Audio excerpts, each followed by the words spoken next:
Eu sou Rodrigo Benício, você está no Direito no Flow. A gente hoje vai bater um papo, mais uma vez, com os empreendedores. Vem comigo. Como é que uma pessoa ou uma empresa, ela está no direito, né? Meu objetivo aqui é que vocês aprendam a pensar como alguém que entende de direito pensa, né? Porque depois, quando você estiver diante de uma situação concreta, é isso que vai fazer a diferença. Você ter ou não ter observado as regras do jogo. Eu tenho feito comparações aqui do direito com o jogo. E não é uma comparação com um jogo de azar, ou não é aquela ideia de sorte. Não é isso que a gente quer passar. O que a gente quer passar é que qualquer jogo que você vai jogar, pode ser o futebol, pode ser o poker, você precisa conhecer as regras. Se você não souber quais são as regras, você não vai se desempenhar bem naquele jogo. Então, com o direito não é diferente. A gente, quando nasce, está na vida, né? Ou então quando a gente constitui, quando a gente cria uma empresa, estabelece lá uma sociedade e vai para o mundo, vai para a vida, né? Realizar ali o que a gente deseja, a gente está sujeito às regras do jogo. E essas regras do jogo, na vida real, são as regras do direito. É isso que você precisa entender. O direito não é uma coisa distante de você. O direito é o que vai determinar como o Estado, né? Como a sociedade vai se posicionar diante daquilo que você está fazendo, né? O direito é uma fronteira de proteção. Imaginem vocês que aqui no meio, né, onde está essa bolinha aqui, né, é você, né? Você que pode ser tanto uma pessoa natural, né, ou pode ser uma empresa. E quando a gente pega o spinner, né, e gira ele, percebam vocês, eu tenho aqui outras partes que estão se relacionando com você, né? Dependendo de em que ponto esteja essa relação, né? Em que ponto a pessoa que está se relacionando com você está e você ao mesmo tempo, né?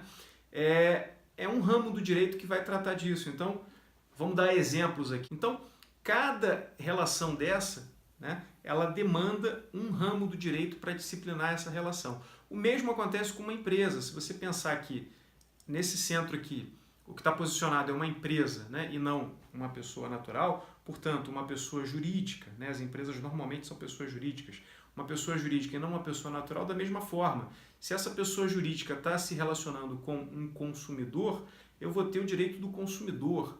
Mas se essa relação for uma relação que tiver subordinação, habitualidade, pessoalidade, né, eu estou falando de uma relação de emprego, uma relação, portanto, trabalhista, é o direito do trabalho que vai regular. Se essa empresa, por sua vez, estiver emitindo nota fiscal e pagando tributos por conta das vendas de produtos ou serviços que ela vende, eu estou falando do direito tributário. Então, aí agora falando diretamente com os empreendedores, uma empresa é um feixe de relações jurídicas, né?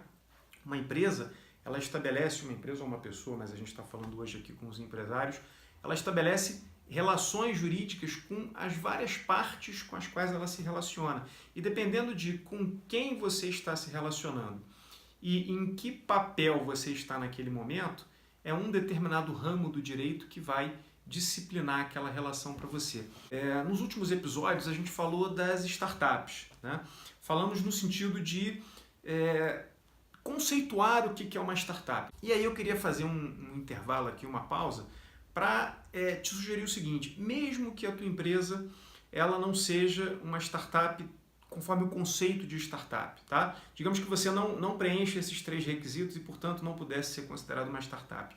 Mas se você adotar o modelo de negócios de uma startup, ou seja, a forma de raciocinar, a forma de se estruturar de uma startup para poder realizar os seus negócios, as suas chances de ser bem-sucedido são muito maiores. Então, adota o modelo startup de ser, né, vamos chamar dessa forma, para poder tocar os seus negócios. Isso não vai te fazer mal.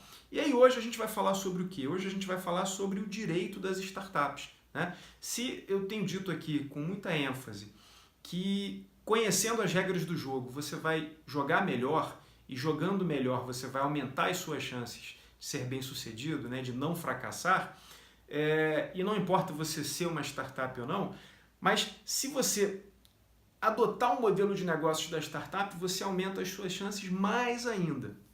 E aí a gente vai discutir aqui hoje se existe ou não um direito das startups. Quando eu falo aqui no Spinner, eu estou pegando, por exemplo, essa relação aqui e estou dizendo que, como é uma relação de consumo, eu vou aplicar o direito do consumidor.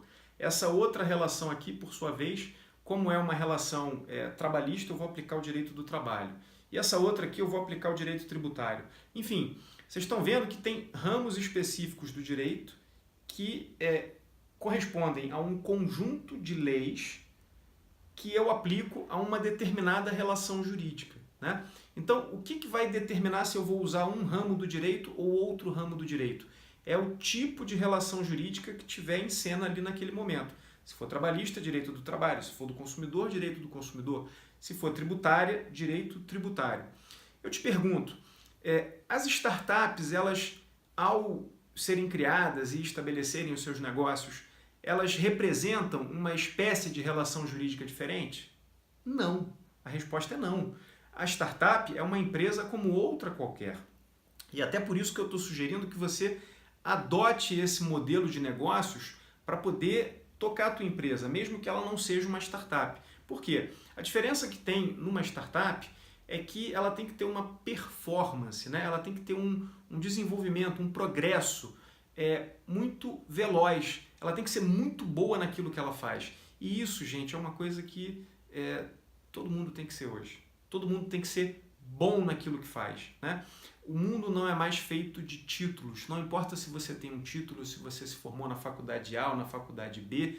O que importa é você ser bom naquilo que você se propõe a fazer, tá? Então, uma startup, ela nasce já com esse propósito, necessariamente, de ser boa naquilo que faz. Senão ela não se consolida, senão ela não é validada, né? Senão o modelo de negócios dela não prospera. Então, adota o modelo de negócios da startup, sabendo, tá, que não existe um direito das startups, e aí agora eu vou explicar, né? Vou descomplicar o máximo possível, já que esse é o propósito aqui no Direito no Flow. Adota o modelo das startups para organizar os seus negócios, tá? Então, vamos lá, onde é que eu estou querendo chegar? O que é, então, o direito das startups? Como é que funciona isso que se chama de direito das startups? Todo negócio, né, ele começa muito bem, as pessoas normalmente estão muito otimistas em relação às perspectivas daquele negócio, então é muito comum uma startup ou uma outra empresa qualquer começar com pelo menos 2 pessoas, né? Pode começar com uma só, nada impede que seja uma empresa individual, mas é muito comum as pessoas se associarem, né? Se reunirem em sociedade para realizarem um determinado propósito. Então o que acontece? Quando a gente está falando numa startup, como é uma empresa que já tem a pretensão de crescer muito em pouco tempo e por meio da inovação, ela tem algumas preocupações, alguns cuidados que todas as empresas deveriam ter, né? Então, cuidados, por exemplo, com a formalização das regras que vão valer entre os sócios, né? A empresa hoje está pequenininha, só uma ideia que está sendo validada, mas aquela ideia, se for validada, né, e aquela startup se desenvolver, ela vai fazer muito dinheiro. E fazendo muito dinheiro, qual é a função de cada um? Qual é a posição de cada um? Quais são as obrigações e os direitos de cada um? Então esse é o primeiro passo, né? Existem formas que já são comuns nos negócios que envolvem startups para que esses negócios sejam formalizados, para que esses negócios sejam estabelecidos. Então nada impede que você adote esse formato, né, essa maneira de fazer negócios para o teu negócio comum, né?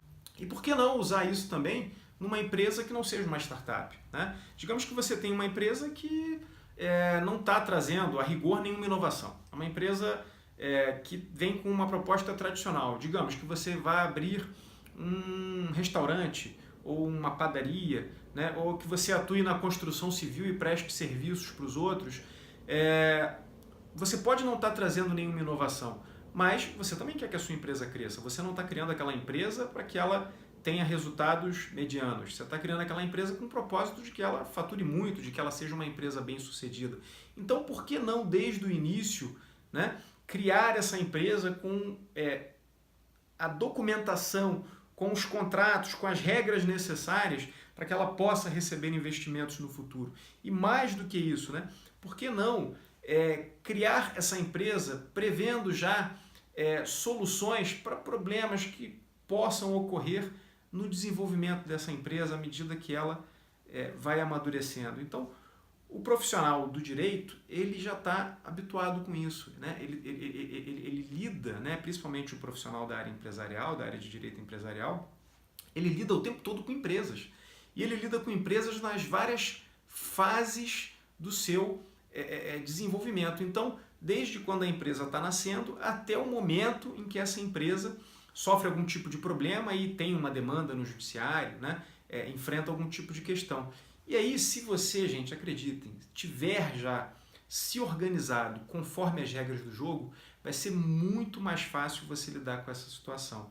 E hoje a informação está acessível de uma forma muito abundante, né? Não há mais justificativa razoável para que você não observe essas regras, né? Busque essa informação e se estruture, organize o seu negócio e a sua vida. Você que é pessoa física, organiza a tua vida conforme o direito, né? Faz o dever de casa antes, estuda aquela questão, aquela situação, né? Aquilo que você quer realizar na tua vida, o teu propósito, para você poder estar numa posição de vantagem jurídica se algum problema eventualmente se apresentar, tá? E eu te asseguro que você se preparando antecipadamente, a probabilidade de você ter algum problema é menor. Eu espero que tenha sido assimilada essa mensagem, isso é muito importante. As pessoas, de uma maneira geral, ignoram a importância do direito nesse sentido, só procuram um profissional advogado ou só procuram se informar sobre os seus direitos quando já estão com algum problema. Então eu estou te convidando aqui para tornar da tua rotina o estudo do direito, o conhecimento das regras que dizem como a sua vida vai ser, ok? Foi um prazer imenso estar aqui com vocês, como sempre, e eu desejo que todos fiquem com Deus. Até o próximo episódio.